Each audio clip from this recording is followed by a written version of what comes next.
तुळजाभवानी मंदिरामध्ये प्रसाद सेवेचा विधिवत शुभारंभ झालाय। आजपासून भाविकांना चितळेंचा लाडू प्रसाद म्हणून मिळेल। चितळेंच्या लाडू प्रसादाचा पहिला लाडू तुळजाभवानी देवीच्या चरणी अर्पण करण्यात आलेला आहे। चितळे यांच्याकडून 1000 लाडू तुळजाभवानी देवीच्या भाविकांना मोफत वाटले जाणार आहे। आढावा घेतला आपले प्रतिनिधी काकासाहेब कांबळे यांनी।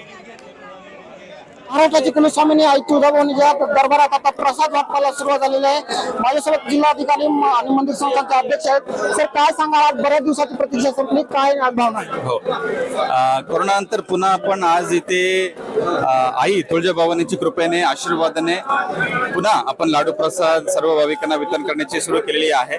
आणि मंदिर विश्वस्त समितीने हे निर्णय मागच्या काही महिन्यापासून घेतले असून आपण आज इथे श्री चितळे बंधू या नामांकित मिठाईवाला यांच्याकडून बनवून ही प्रसाद सर्व भाविकांना उपलब्ध करून देणार आहोत। किती काउंटर आहे लाडूची, किती किंमत असणार? सध्या आपण एक काउंटर सुरू करतो।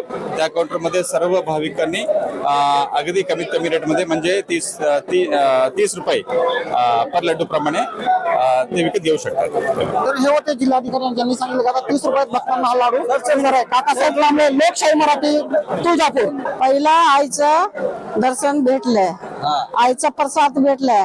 आम्ही इंडीचं शारूबाई कर्नाटक पहिला प्रसाद मिळाला, काय वाटतं? पहिला प्रसाद आईचं भेटलंय।